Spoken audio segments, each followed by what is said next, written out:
All right, Morgan, thank you so much for joining me, man. No Really appreciate it. problem. Oh, good to see you, Emerson. Yeah, man, good to see you too. All right, so we can jump right into the questions I had for you. I want to know, like, first, like, what drives your personal passion for plants? Because I think like a lot of people like maybe wouldn't consider them like the like sexiest things to study. They're very slow, but also very cool in different ways. So I want to know like how did like what is your like where does your personal passion for plants come from? That's a great question, Emerson.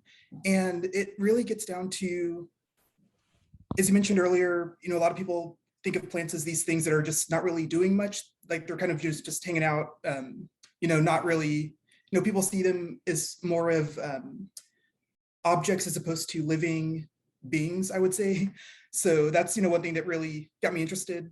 And, for example, over the past couple of years with COVID pandemic and everything, there's been a lot of focus on, human immunity and human immune responses and everything. But, plants have been kind of, pushed to the wayside a little bit, which is kind of not sad necessarily, but, a little bit sad, I would say. So one thing that drives me is getting more people to look at plants as these very complex living organisms that are doing a lot more than just being kind of a pretty ornament on your desk, for example. Yeah, and then we're gonna get into in a second like your specific research into like plants immunity, but like what are some of those like complex cool things that like you like enjoy studying? That's a great question. So plants are, we call them salient. So not salient, sessile, pardon me. So sessile organisms can't move around. They're kind of stuck where you plant them, not to use a pun necessarily. So they've evolved ways to get around this sessile nature. So, for example, if you have a plant that you put on your windowsill, you can see it, bending towards the light sometimes, to capture, more light for photosynthesis. You might, if you have a plant that you can like see the roots clearly. So for example, if you grow it in a clear matrix, you can see that no matter kind of how you orient it, the roots will, tend to grow down towards, center of gravity. Unless you have a weird mutation or something, and you might see some weird things there. But, they have all these really amazing adaptations to help them, survive in really harsh environments all the time also. For example, desert plants have certain modifications to help them survive in those harsh environments. Plants that go through extreme periods of cold, for example, may have adaptations to help them kind of weather those circumstances. So a lot of the, plants are very hardy, durable most of the time. And I'll talk more later, but in terms of plant diseases, most plants are actually immune to most pathogens. So even in that sphere, they're very, very durable. Okay, yeah, actually, so speaking of the immune systems of plants and pathogens, we can get into that. So your main research is in plants immunity. So like I think like the like when I was looking at this, like the biggest thing I wanted to know was like how similar are plant immune systems to like our immune systems or like the immune systems of like animals. What do like the pathogens look like? Can you kind of address some of those? So a lot of similar pathogens that infect us can also infect plants. So some examples of these would be bacteria, fungi, viruses, nematodes, even in, there are even other plants that infect other plants, which is kind of a parasitic plant pathogen, which is really interesting also.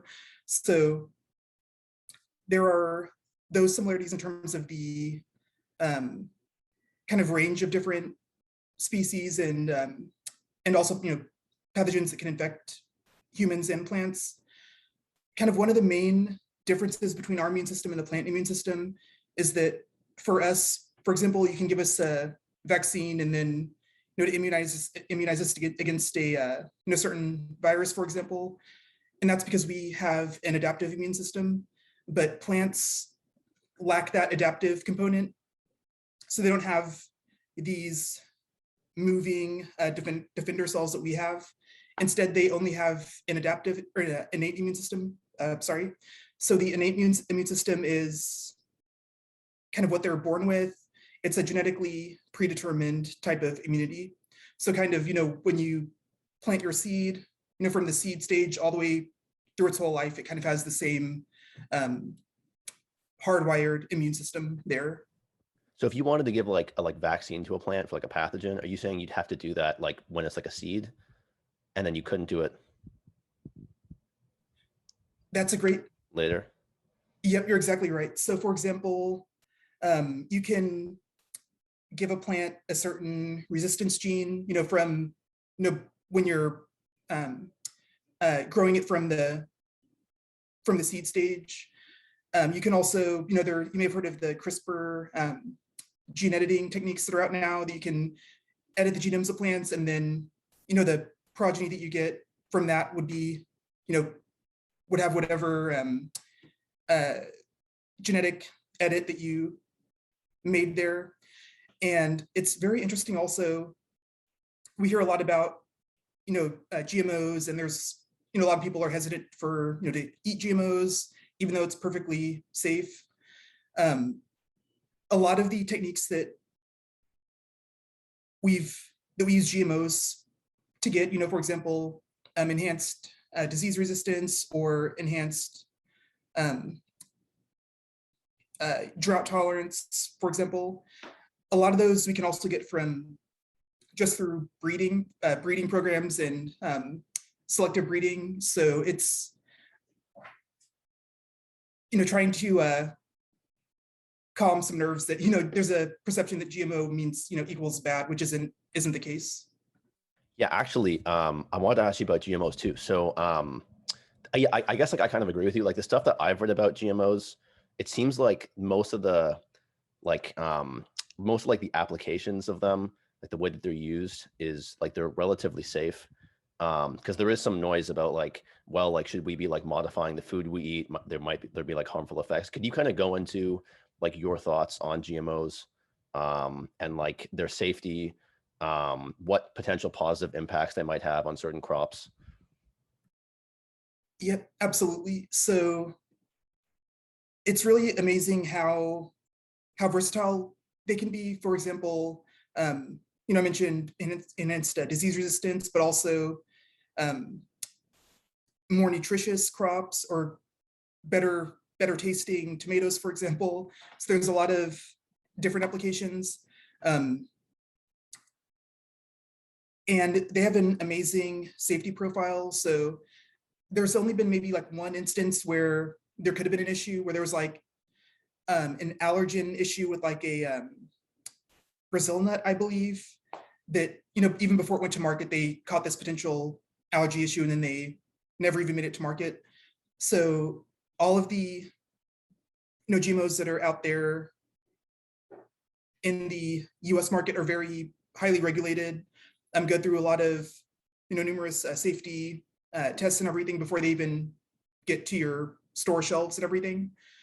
And, there's, obviously if you have like an evil person who wanted to like make a negative GMO, they could, make like a GMO that's like concentrated with arsenic or something, that could be done, but that's never happened. And it's, they're so highly regulated that that's not going to happen. So. Okay, good thing I'm not going to go to the like supermarket and be like, oh no, there's arsenic hidden in my food. Yeah, that definitely won't happen. It won't happen. Okay, good. But like the main uses then of GMOs are to they're mostly like to increase the life of crops and produce more of them, right? Is that kind of? That's one application that you can use it for, making, crops that have higher yield is what we call it. but that's, just kind of one of the, many things that they could be used for. Another example could be like longer, shelf life, fruits and vegetables that are like less prone to bruising or ripening too quickly. Those types of things can also be manipulated also. That's okay. I actually didn't even have GMOs in my question list, but cool, we went down that rabbit hole. I wanted to ask Yeah, you, so yeah.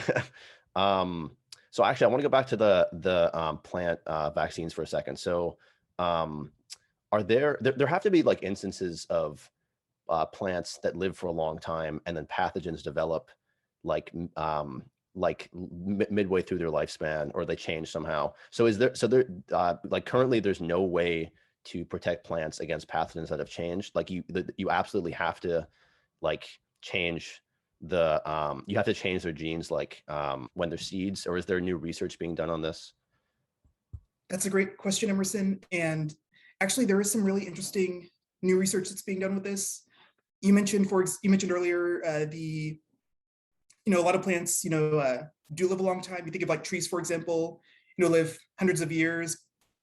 Where at the same time you have pathogens that are very rapidly evolving, and we refer to this as the arms race. So like there's an arms race between the plants on one side and the pathogens on the other side. But for example, you have these trees, for example, that live hundreds of years, and there's a new pathogen, relatively new pathogen, called uh, yellow dragon disease, citrus greening disease. It's caused by a pathogen uh, that's vectored by an insect. And you may have noticed that like orange juice prices have gone up, citrus prices have gone up quite a bit. And a lot of that is due to this pathogen that, spreads pretty quickly. Like the Florida industry has been particularly hard hit by it. And it's also in Texas now, it's in California now. And one of the new exciting research programs that's happening now is that there's a lab that figured out that you can use like a small peptide to treat the tree, and then it gives it, kind of like a treatment using this peptide. So it's kind of similar to like a For people that vaccine. don't know, when you say like a peptide, is that Oh, like, sorry. Yeah. yeah. Yeah. Sorry. I'm going to bring it back down. So peptide is like a, very small like protein fragment. Proteins are composed of amino acids. So, peptide could be, a handful of amino acids long. So kind of these very um, short protein fragments. Wait, And sorry, I, and I then, guess, or sorry, go ahead. oh, sorry. Yeah. And then, yeah, you can then treat the infected tree with this peptide to, um, whereas, previously this is a lethal disease, now you can get plants that are living longer, giving fruits that are, tasting good, because one symptom is that the fruits end up tasting not like sweet and tasty, but they end up tasting very bitter. So, you can't really, sell them to the market because they don't taste good. And they also don't look good because they don't turn like, orange or yellow. They remain green, which is where the name of the disease comes from. Oh, interesting. Okay. When a tree is being treated with a peptide, like how do you actually get the peptide into the tree? Like, do you like inject it into the roots, or is there like, what's the method? That's a great question. So people have been trying, different application methods, foliar sprays where you kind of spray it on, injecting into the phloem, kind of root absorbed, as you mentioned. So I don't know exactly the method of best practice right now, but if you look up UC Riverside citrus disease treatments, I think that they will give you kind of point you in the direction of kind of what the best applications are currently. But people have been trying all sorts of different ways to apply it to the trees. Okay, interesting. That's cool. And then you also touched before on some plants are able to control the direction that their roots grow in. And this kind of brought me to this kind of like brings me to the question of like, to what extent do you think plants have brains and are able to be aware of their environment? I think we talked like before about this, but there was an article, I think, in the New York Times in 1973 called "The Secret Life of Plants," where people kind of think that there's a consciousness that plants out. I was just wondering like what your thoughts on that are. That's a great question, Emerson. And that is a hot topic of research, kind of this plant cognition area. And there's like a lot of research going into it. It's a little bit, I don't want to say pseudoscience, but it is, we have a long way to go to down that route. There were some experiments in things like a bean or pea plant, kind of like they show that they could potentially sense, directionality and kind of think in quotation marks to orient themselves like towards the pole, for example. That's a little bit, we're just scratching the surface on, plant cognition, and then, also brings us into like philosophical questions of like, what is consciousness and like, what is thinking, and, kind of opens up the Pandora's box of, philosophical questions. But, I'm a very open-minded scientist. I'm always like going where the data lead, and, being very open-minded and open to new ideas and new things, because, a lot of the big breakthroughs that we've had that, have won like Nobel Prizes and stuff were initially like laughed off, or like, this isn't real, or I think there's like a perception among some people that humans know better than nature sometimes, which is not, not the case a lot of the time. So there were a lot of surprises to be found, which is why we're still doing science. We're pushing the boundaries of the unknown and trying to find new things we didn't know before. So if we knew everything, then science would be dead.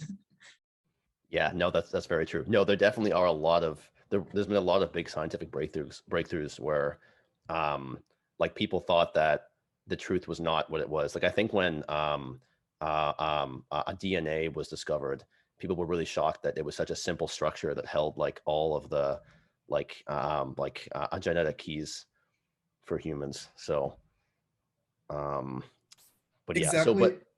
but like I'm asking like from the stuff that like you've seen, would you say that plants have consciousness, or are you saying like there's not really like enough evidence at like this point? For me, there's not enough evidence at this point. And also, if we do have evidence that comes up in the future, then I think we need to, it might cause us to reevaluate what consciousness is, and how we define consciousness and thinking. So I think at this point, I'm open-minded about it. I'm, it's kind of out of my field of expertise, so I don't feel ready to say that it for sure exists or for sure it doesn't exist. But I'm very open-minded to new ideas and new discoveries that come out. So Okay, that's good. like, Yeah, some no. people like sing to their plants and talk to their plants, and they claim that they grow better. There actually is a lot of research about like, for example, plants have ways to defend themselves against like insects that try to eat them. And, for example, if you have like a plant that's growing amongst a group of other plants, and then you have like a caterpillar that's chewing on one, they can release, we call them volatiles. So these like airborne things that can be sensed by other plants. And that causes, other plants to ramp up their defenses against the potential insect threat that's coming along. And there's also some research showing that a plant can detect the difference between like an insect chewing on it and like something else, like the wind that's knocking it around or whatever, or so it's like a way to make sure that it's like a legitimate threat and not just a random thing in nature that's going on. That actually sounds like there was something I was reading about, like a Venus flytrap, how like it can tell the difference between like an object in its mouth and like an insect chewing on it. It's really interesting. Like I'm, the Venus flytraps, like you mentioned, and how they can, that you have to have like more than one hair being touched at the same time, I believe, for it to trigger the closing. So it's really cool how that's a really good example also.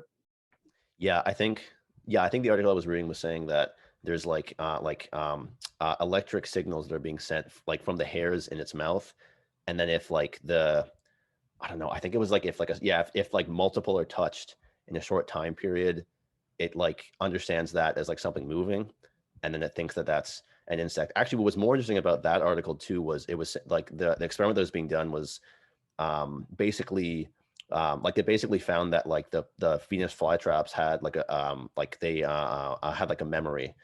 So like when they did the experiment initially, it was falling for a lot of the fake things. Like they would put a stick in its mouth and it would fall for that. But then later on, it would like not like close its mouth as much. So I found that like pretty interesting. That's really amazing how they're able to, differentiate, and it's a really awesome technique that they use. That's really amazing. Yeah, so that was pretty cool. So I wanted to also ask you. So you got your PhD at the University of Missouri, and then you postdoced in South Korea and at UC Riverside. I wanted to know kind of like, did you find like what kind of like cultural differences did you find in academia in South Korea versus like in the U.S.? That's a great question. So in some ways, being like in a lab in South Korea was very, felt very much like you could be anywhere in the world, because you're kind of in the, within the lab. You have like, very similar equipment and setup, and you have your, your benches that you're working on, and your your desk with your computer to do all of your computer work. So in that way, it felt like, oh yeah, I could be kind of anywhere. But then you kind of like walk out of the lab, and then you're in, you're in South Korea, and like, everyone's speaking Korean, and all the signs are Hangul characters, and you see the mountains in the background, and then you're like, okay, yeah, now I'm, in Korea. So it's kind of like, being in the lab was, felt like it could be, kind of anywhere sometimes. But then kind of once you went out, then it's like, oh yeah, now I'm in South Korea. And I was the only American in my building. So that was like another cool thing. So, you have a lot of um, people coming up and asking you questions about, what's this thing like? What's that thing like? Um, kind of how we're doing here. They're asking, how's life in America as a scientist? So kind of you get that exchange of perspectives and everything, which I think was also enriching for me as well. So I guess like I kind of meant more like in like the like academic structures in South Korea. Like, were they like was their culture kind of more like you like they expected you to postdoc for longer, or like did they like was there more of an emphasis on like teaching or research? Like, okay, I see what you mean. So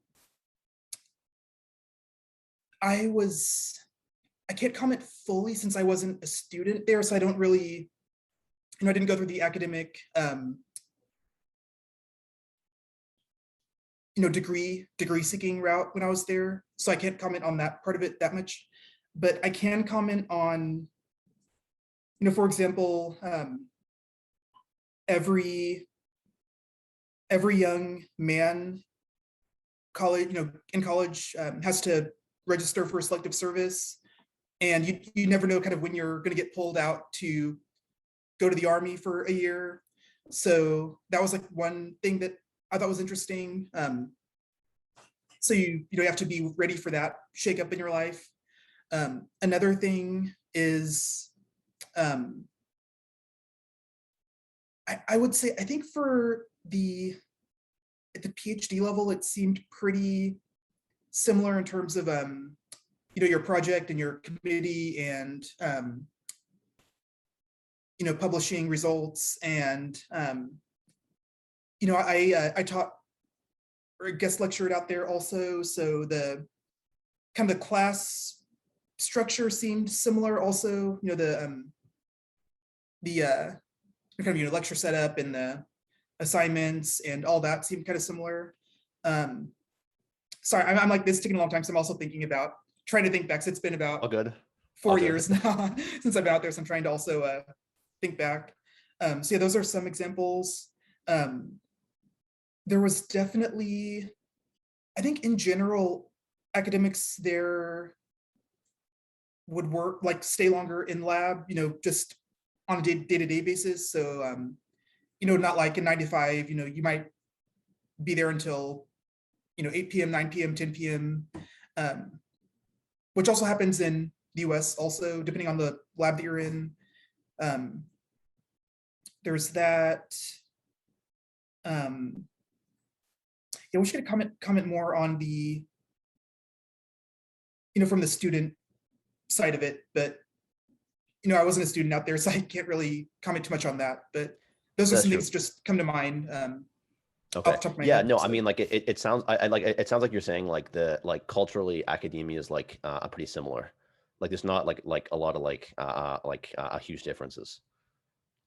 exactly, and I think a lot of that has to also do with science being so global now. So we collaborate with people from all over the world. We it also gets back to a question that I find kind of interesting. Also, academic papers are, it seems like English is the language of science in a lot of ways. So that gave me some insight into how, that's kind of another barrier, in non-English speaking countries that students have to overcome is, learning English, writing papers in English, editing, papers in English.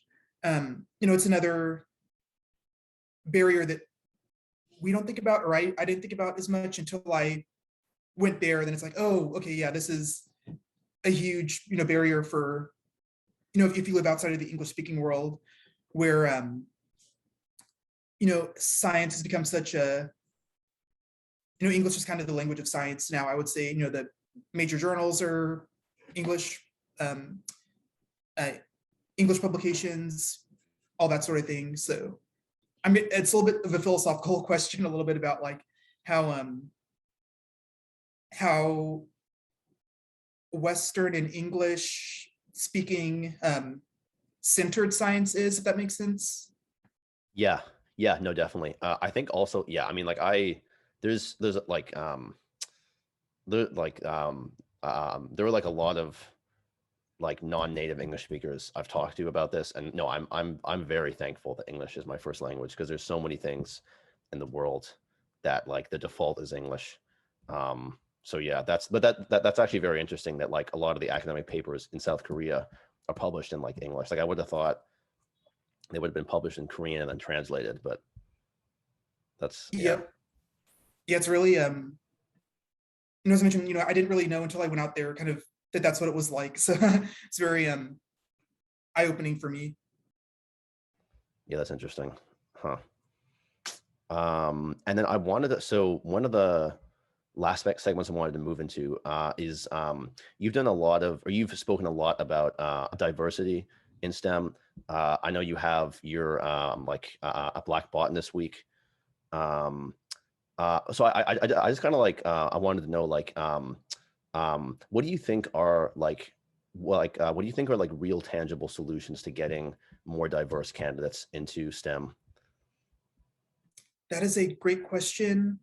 And I got a similar question. I was at Cornell a few weeks ago and I got a very similar question and I didn't have a good answer for it, but I just kind of threw out some ideas. So I'm gonna do the same thing here. Feel free to, yeah, yeah. I think one thing for me is that like me, I, for example, didn't even know that this was a career option when I was in elementary school, middle school, high school. I wasn't even exposed to that or didn't even think about that option.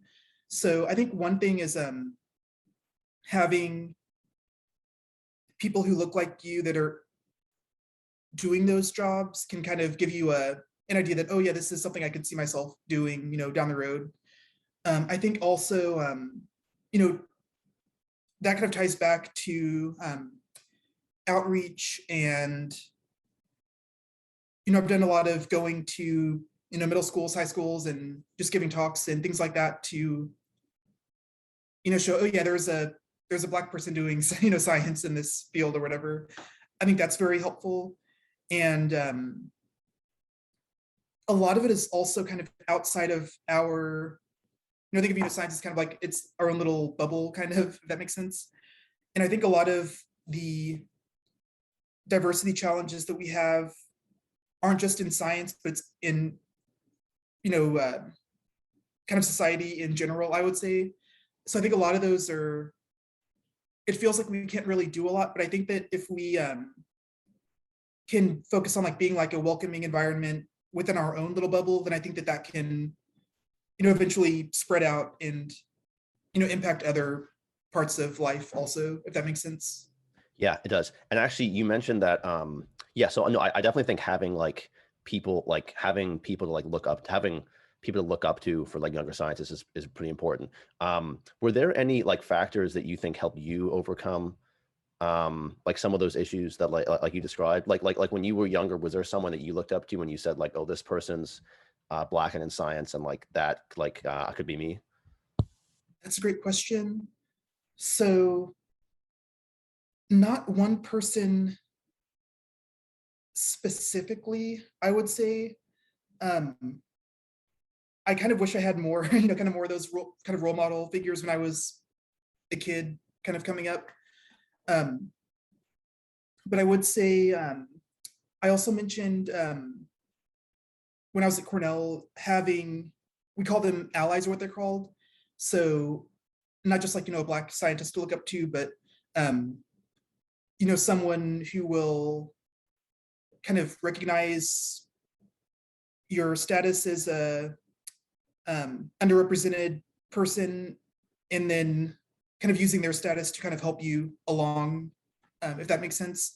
So I think that, I've had a lot of those, my advisors, my, even my, friend group, being very supportive also. So I would say I have like a famous figure that really got me into this, but people who I knew personally, friends and teachers and advisors and that sort of thing. Okay, so you're saying it was like a group of people like who like helped you like along your like path, basically. Exactly. Yep. Okay. It's Okay. sometimes we think of like, science is always collaborative. It's always, for example, like the Nobel Prize, usually it's awarded to like one or two or three people, but you don't see the big network of other people who also kind of went into getting those ideas pushed through. So, science is always going to be collaborative, and there's like an image of like the lone scientist, like in his lab by himself all the time. But I think in today's world, that's not really a full representation. There's always multiple people kind of helping you along the way. So Yeah, no, that image is definitely like not like right, really. it's Like kind of even like a like movie. yeah, no. Yeah, no, in movies they'll say that, but no, in reality, like even the people who like win big prizes like the Nobel Prize, like you mentioned, like it'll be like the three like top like researchers in that group, and then there'll be like 60 people behind them who like did all the experiments, like they carried out all the experiments, like got like all the materials together. So yeah, no, definitely like it takes like a huge group of people to make like a small breakthrough. So like, but like when you talk to like school administrators about their like lack of diversity, um what like reasons do they give you for like not having as much diversity? Like, are they like, we don't have it because like these things and we could use more of this, or? Yeah, one thing I get a lot is that I got this when I was at Cornell. We don't get enough applicants that were applying for these things, and so one thing that that also ties back to having role models and not being intimidated. There's this thing, I don't know if you've heard of it, called the imposter syndrome that a lot of scientists have, to where they kind of like feel like they don't belong, or they feel that they aren't qualified for something. So I think getting people, younger people, or early career stages, I should say, kind of getting them over that imposter syndrome is really important. I would say also. So it's especially if you see you know the stereotypical kind of like old white guy scientists, who are professors who are like composing the committees and everything, um, kind of getting over that fear of like not belonging or being an imposter, and um, knowing the value of your ideas and your work, and being able to advocate for yourself sometimes, which is hard to do, especially if you're um, in the early career stage position. You don't have any, or you have very little ability to it seems like kind of like your fate is determined by these upper level people all the time. So being able to like have the bravery to like advocate for yourself also, which is easier said than done, because like I struggle with it. I think a lot of people struggle with that um, fear of being your own advocate. Sometimes is really important and helpful. Yeah, no, I think definitely a lot of people in science struggle with that, because you'll go into like a meeting with, like, as you said, like older people who are really experienced, and they'll be like reviewing, like going over your paper, and you're like, damn, like like these people have been in like the field for like 20 or 30 years. They have like a lot of experience, and like they're, yeah. So no, I can see like how that'd be like a frightening experience. Um, Exactly. yeah. And And like then having a thick skin and all that sort of thing, because as you mentioned, like you're going to be in these situations where people have been doing this for 40 years, 50 years, and like um if you're giving a poster, they can make a mean comment, or you get reviews on a paperback that are unnecessarily harsh, or like a grant that doesn't get funded, but then their reasoning seems very illogical, sometimes. So no, yeah, definitely. It's yeah, I think like there seems to be a lot of like really like harsh feedback loops, where like there's not a lot of like positive like encouragement. exactly, that's a really good. I like the feedback loop is exactly exactly right. Like a lot, it's the positive encouragement can be few and far between, as you mentioned, but then so you have to kind of believe in yourself. Sounds too much like a Disney movie, I think. But kind of that, believing in yourself enough to keep going even when things are getting shaky, or when you might doubt yourself. So Yeah, no. And then so one of the, I think like one of the last questions I had for you was like, is there like a like plant vaccine or like GMO or pathogen that you think is going to have like it's going to be like the next big thing in like plant biology? Like, is there one thing where you say like, oh, that's going to cause like another like plant pandemic, or that's going to allow plants to live, or like a certain type of plant to live for longer? oh, that's a great question, Emerson. And there's a few examples I can think of. I don't know if you've heard of the golden rice. So it's this GMO rice variety that's way more nutritious. And then when you think of rice as being the staple food for such a large percentage of the world population, I think if that could be more accepted, because it's really the GMO thing that's kind of holding that up. Um, there's also um, flood tolerant rice. Uh, there's I'm thinking of staple crops, as having the biggest impact. Um, uh, Wheat varieties that are resistant against wheat diseases like wheat blast, that sort of thing. Um, a historical example was the Irish potato famine caused by an oomycete pathogen, Phytophthora infestans. And now there are ways to, there are GMO potatoes that are resistant against that disease. And then kind of going down, I mentioned the citrus treatments that are coming out. Um, there was a banana variety. So if you go to the store and get a banana, like it tastes like kind of like what we think of a banana would taste like. But if you try like a banana flavored candy, it tastes nothing like the banana flavored candy would. And that's because this banana flavoring was actually based on an older variety of banana that almost got wiped out called the Gros Michel banana. And they're still around, but they're very hard to come by. But apparently they taste way better than the Cavendish bananas that we buy at the store now. But even the Cavendish bananas are under threat from fungal pathogens. So there are a lot of research going into the banana diseases also that are there. Those are some off the top of my head.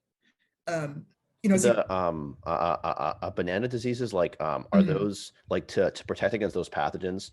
Are those things that like you have to like are those things that you have to change, like you have to like change like the genome of the seed, or are you able to like vaccinate the banana plant later in its life? That's a great question. So bananas mainly are clonally propagated. So a lot of them are exact same genetic makeup in the area that they're grown in. So that can be very Achilles heel type. So if you have a pathogen that comes in, they can just like wipe out that whole area of banana plants. A lot of stuff that's done now is doing the genetic modification that you were talking about from the seed stage. But also a lot of it is treatment of plants that are already infected using like fungicides, for example, which can be effective, but then you also have the dangers of the fungicide application that could potentially be consumed by people. So that's potential um, like stumbling block, I would say.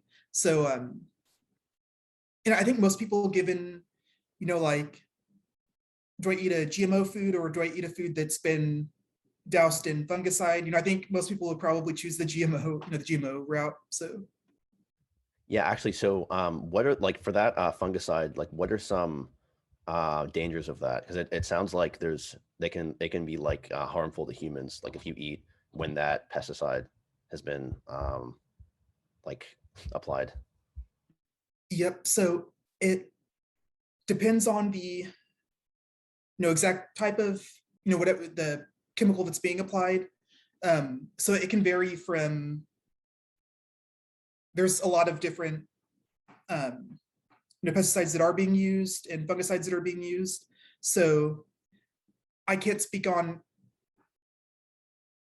them, specifically about like what are the potential hazards of ingesting them, but um, uh, I would that's something if you are buying you know potatoes, maybe looking to see for the manufacturer kind of or the producer what chemical agents are being applied to that specific food item.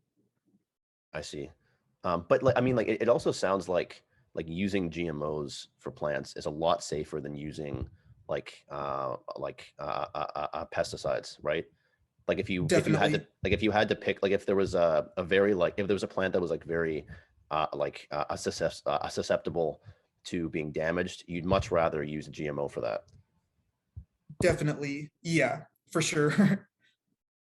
And that's like mostly because like the GMOs have been proven or have been mostly shown to have like very little to no harmful effect in humans, but the pesticides have been. Is that like kind of like the like correct way to think about it? Exactly. So, even with these, pesticides, fungicides, you're going to have these, warnings associated with them. Whereas, GMOs, as I mentioned, they've gone through a very strict regulatory process. And historically, if you look back, they've had almost, just 100% successful, safety profile. And I did mention that one example that before it made it to market, got taken out. So. And then like, could you actually go into like really quickly, like technically what a GMO is, like how the plant is actually changed? Yep. So that's a great question, Emerson. So GMO is short for genetically modified organism. So, humans have a genome, plants have a genome. So the method that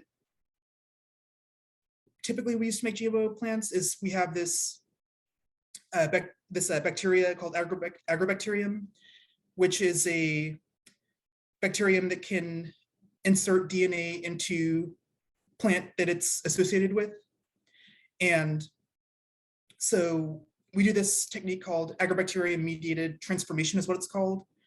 And so when you transform the plant, you basically put your gene of interest into the plant using this bacteria that has this ability to insert the DNA into the plant genome. And, it's typically a kind of a random insertion, so it can kind of go anywhere in the genome. But, with modern techniques, we have ways to, kind of target where we want these genes to go into. So. Could you like go over really briefly like some of those like techniques? So I mentioned the CRISPR editing technique. We also have, so way back, we had the agrobacterium, which we still use quite a bit. There's even this thing called the gene gun, which sounds like a sci-fi thing where you like take gene gun gold. Yeah, nice. It sounds very sci-fi. You take like gold particles that are coated with your gene of interest, and then kind of like literally bombard your genome with these like gold particles. So I think that CRISPR, I don't know if you've read the book A Crack in Creation by Jennifer Doudna, who won the Nobel Prize for CRISPR, but she does a lot of talking about how agriculture is kind of really where we're seeing CRISPR being used a lot in. And she mentions the citrus disease I was talking about. She actually mentioned my old lab, which is nice that was cool to see when I was reading the book. I'm like, that's pretty cool. That's always nice. Yeah. A lot of people think of CRISPR as like human health, which I think we're already seeing some of that now, but I think the biggest impacts are already happening in like agriculture. So. Yeah, no, I think like a lot of the press about CRISPR has been like how people think it will be used for humans or other animals, but actually the plant angle, like its use in plants, I hadn't heard before. Yep. And there's some other, other gene editing techniques. I feel like CRISPR kind of like became the gold standard kind of, but before CRISPR, there was something called TALEN. So TAL effectors are proteins from pathogens that can bind to transcription factor. They're transcription activator like, so they can bind to promoter regions of a host DNA, and then that's another way to do targeted edits. But CRISPR kind of overtook that one. There's also like zinc finger nucleases. There's a bunch of different ways to edit genomes, but CRISPR kind of became the gold standard. So. Okay, and then I think one of the last questions I'll ask you is like, what's the reason why like using CRISPR to edit the genomes of plants how come like that's safe, and how come like what's the actual reason why consuming those types of plants are safe for humans? That's a great question. So if you think about editing a plant, or even introducing a new gene, you're adding like one gene usually, or you're changing like a very small fragment of thousands and thousands of bases in the genetic code. When if you think about just random mutations that are happening to plants in the wild, this is, it's way more than, we're editing in the lab. Or for example, uh, selective breeding, you're introducing way more new genetic mixing and matching than you would in a typical, you're just introducing, one transgene, for example. So what's happening in the wild with a lot of these plants, or even like during breeding together of different plants, it's way more modification than what's happening, in the lab. So you kind of thinking about it in that way, I think, alleviates some concern, I think.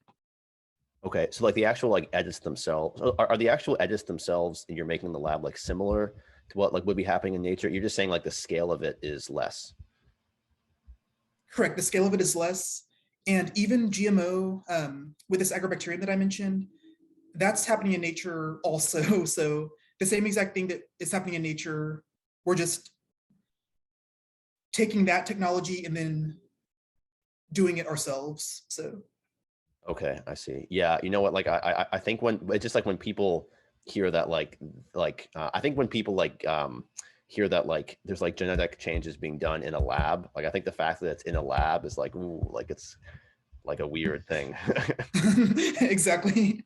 As soon as you like bring in the lab, then it sounds like, I think a lot of that has to do with like the mad scientist and like the evil scientist, kind of like in books and movies and comics and stuff, that have kind of filtered into the public consciousness, I would say. But when you think about, what's going on in nature, and you're having all this um, uh, flow of genetic information that's going on anyway out in nature, I think that kind of helps people feel more comfortable. So Yeah, no, definitely. No, like I think definitely like if like people knew that like what you're doing in the lab is like not vastly different from what's just like naturally going on, then they'd be like, oh, like that's like not like a huge deal. So exactly. yes, but yeah, thank you so much, dude. I think those were all the main questions I wanted to ask you. Where can people follow you? Thank you, Emerson. This was so fun. It was so good to talk about. And like, I like how we kind of like had this like natural thing, like GMOs just kind of came up, even though it wasn't one of the initial questions. So, Yeah, so no, you can follow me on, oh, sorry. no, I was gonna say like now I feel like dumb for not like having that because you brought it up very quickly and I was like, oh, I should have. That was a really obvious thing to talk about, but no, it was good. Oh, awesome. Uh, Follow me on Twitter. It's at the Morgan Trail. So it's kind of like the Oregon Trail, but with my name in it. And then I have a website, morganhalane.com, which is where I have kind of goes into more of my research, and also I have some resources on there. For example, you mentioned Black Botanist Week. I have linked on there, and outreach and bringing more people into science, and um, citizen science ideas there also. And those are probably the two best ways to reach me. Yeah, Twitter or my webpage.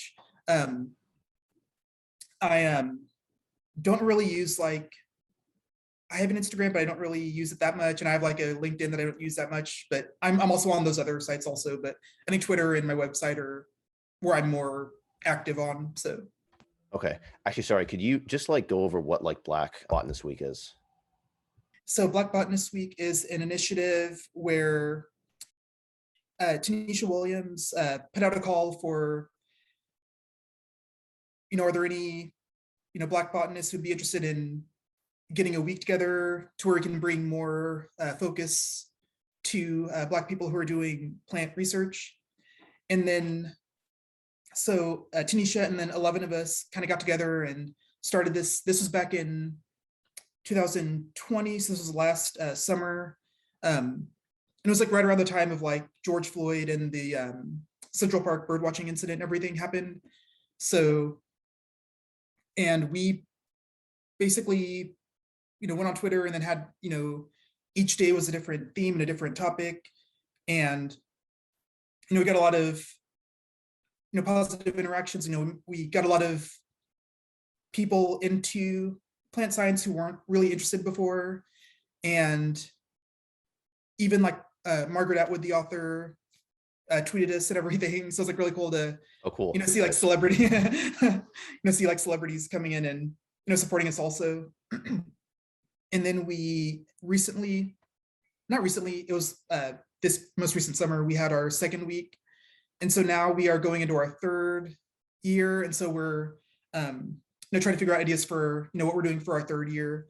We want to have some more events that are like during the academic year also. So like not just during the summer, but like during the fall and the spring also would be nice. So we have some ideas that are bouncing around, and also kind of moving from online to more as the pandemic hopefully ends at some point, kind of more in-person events also.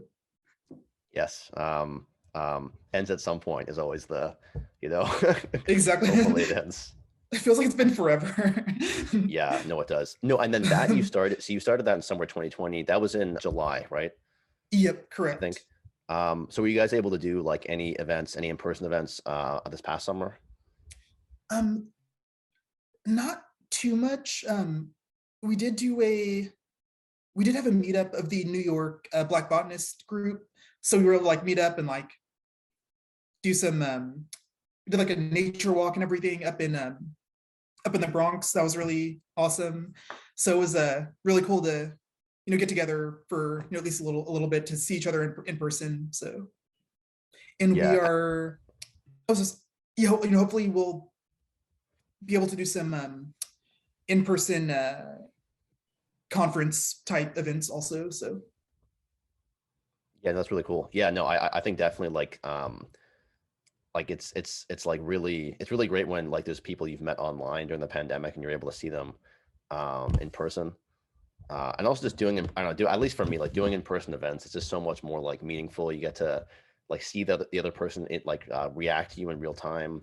There's just something about like doing things in person that feels more like real, so exactly. I don't know, as we're doing a like interview over Zoom. Yeah, exactly. Right. All right, man. Well, this has been good. Thank you so much. Here, I'll stop the recording. Oh, awesome.